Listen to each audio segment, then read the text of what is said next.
ബീഹാറിൽ തെരഞ്ഞെടുപ്പ് കഴിഞ്ഞിരിക്കുന്നു. ഫലവും പുറത്തുവന്നു. ബി.ജെ.പിയും ജെ.ഡി.യുവും നയിക്കുന്ന എൻ.ഡി.എ മുന്നണി വലിയ ഭൂരിപക്ഷത്തോടെ അധികാരത്തിലേക്ക് കടക്കുകയാണ്. വലിയ പരാജയം ഇന്ത്യ സഖ്യം നേരിട്ടതിന് പലവിധ കാരണങ്ങളുണ്ട്.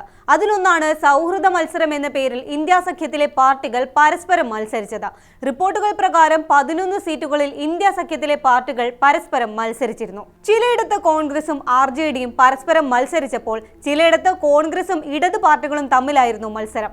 ഇത്തരം സീറ്റുകളിലെല്ലാം തന്നെ ഔദ്യോഗിക സ്ഥാനാർത്ഥികൾ രണ്ടാം സ്ഥാനത്തിലെത്തിയപ്പോൾ റിബലായി നിന്ന സ്ഥാനാർത്ഥികൾ 3ഉം 4ഉം ചിലയിടങ്ങളിൽ 9ാം സ്ഥാനത്തും വരെ എത്തി. ഇങ്ങനെ മത്സരം നടന്ന എല്ലായിടത്തും വിജയിച്ചത് ബി.ജെ.പിയോ ജെ.ഡി.യുവോ ആണ്. ഇന്ത്യ സഖ്യം പരസ്പരം മത്സരിച്ച് കളഞ്ഞുകുളിച്ച സീറ്റുകൾ ഏതൊക്കെയാണെന്ന് പരിശോധിക്കാം. സ്വാഗതം ഇൻഡെപ്തിലേക്ക്.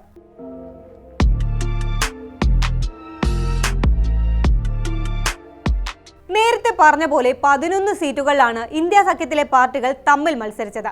സൗഹൃദ മത്സരം എന്നായിരുന്നു ഇതിന് ഇന്ത്യ സഖ്യത്തിലെ പാർട്ടി നേതാക്കൾ നൽകിയ പേര്. എന്നാൽ ഇത് അത്ര സൗഹൃദമായിരുന്നില്ല എന്നാണ് ഫലം പുറത്തു വരുമ്പോൾ ലഭിക്കുന്ന സൂചനകൾ. ആകെ തെരഞ്ഞെടുപ്പ് ഫലത്തെ ഈ സീറ്റുകളിലെ എൻ.ഡി.എയുടെ വിജയം ബാധിക്കില്ലെങ്കിലും മുന്നണിക്കകത്ത് ഐക്യമില്ലെന്നൊരു പ്രതീതി സൃഷ്ടിക്കാൻ ഈ സൗഹൃദ മത്സരത്തിന് ആയിട്ടുണ്ട്. ഇന്ത്യ സഖ്യത്തിലെ ചില പാർട്ടികൾ പരസ്പരം മത്സരിച്ച് ബി.ജെ.പിക്ക് നൽകിയ ചില സീറ്റുകളിലെ കണക്കുകൾ നമുക്കൊന്ന് പരിശോധിക്കാം. കോൺഗ്രസും ആർ.ജെ.ഡിയും പരസ്പരം മത്സരിച്ച മണ്ഡലമാണ് വൈശാലി. ഇവിടെ ജെ.ഡി.യു സ്ഥാനാർത്ഥിയാണ് വിജയിച്ചത്. റിബലായി മത്സരിച്ച കോൺഗ്രസ് സ്ഥാനാർത്ഥി 3ാം സ്ഥാനത്തേക്ക് പിന്തള്ളപ്പെട്ടു.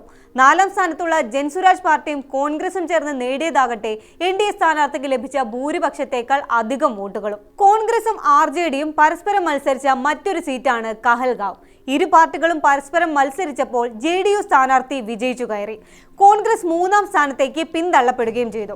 ഇവിടെ 3ാം സ്ഥാനത്തുള്ള കോൺഗ്രസിന് ജെ.ഡി.യുവിന്റെ ഭൂരിപക്ഷത്തോട് അടുക്കുന്ന വോട്ട് ലഭിച്ചില്ലെങ്കിലും മുന്നണിക്കുള്ളിൽ ഐക്യമില്ല എന്ന തോന്നലുണ്ടാക്കാൻ ഈ മത്സരം കാരണമായി. നർഗഡിഗഞ്ച് മണ്ഡലത്തിലും ആർ.ജെ.ഡിയും കോൺഗ്രസും പരസ്പരം മത്സരിച്ചപ്പോൾ വിജയം ബി.ജെ.പിക്കൊപ്പമായിരുന്നു. ഇവിടെയും കോൺഗ്രസ് 3ാം സ്ഥാനത്താണ് ഫിനിഷ് ചെയ്തത്. കോൺഗ്രസും സി.പി.ഐയും പരസ്പരം മത്സരിച്ച ഒരു മണ്ഡലമാണ് ബച്വാര. ഇവിടെ ബി.ജെ.പി ആണ് വിജയിച്ചത്.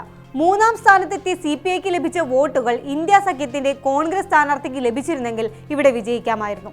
കാരണം വിജയിച്ച സ്ഥാനാർത്ഥിക്ക് ലഭിച്ച ഭൂരിപക്ഷത്തേക്കാൾ വോട്ട് സി.പി.ഐക്ക് കിട്ടിയിട്ടുണ്ട്. കോൺഗ്രസും സി.പി.ഐയും പരസ്പരം മത്സരിച്ച മറ്റൊരു സീറ്റാണ് രാജപക്കർ. ഇവിടെയും സി.പി.ഐ 3ാം സ്ഥാനത്താണ്. വിജയിച്ചതാകട്ടെ എൻ.ഡി.എയിലെ ജെ.ഡി.യു സ്ഥാനാർത്ഥിയും. 10,000-ലേറെ വോട്ടുകൾ 3ാം സ്ഥാനത്തുള്ള സി.പി.ഐ നേടി.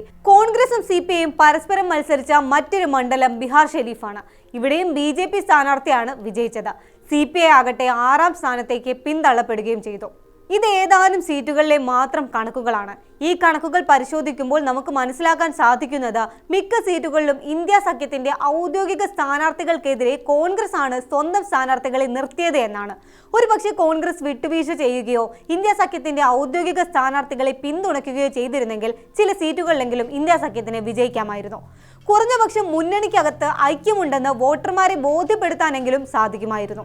ഇന്ത്യ സഖ്യത്തിലെ പാർട്ടികൾ പരസ്പരം മത്സരിച്ചതിന് പുറമെ അസദുദ്ദീൻ ഒവൈസിയുടെ മജ്ലിസ് party, Prashant കിഷോറിന്റെ Jan Suraaj party, ചിലയിടങ്ങളിലെങ്കിലും Aam Aadmi party തുടങ്ങിയ എൻ.ഡി.എ വിരുദ്ധ പാർട്ടികളെല്ലാം ചേർന്ന് നേടിയ വോട്ട് എൻ.ഡി.എ സ്ഥാനാർത്ഥിക്ക് ലഭിച്ച ഭൂരിപക്ഷത്തേക്കാൾ കൂടുതലാണ്.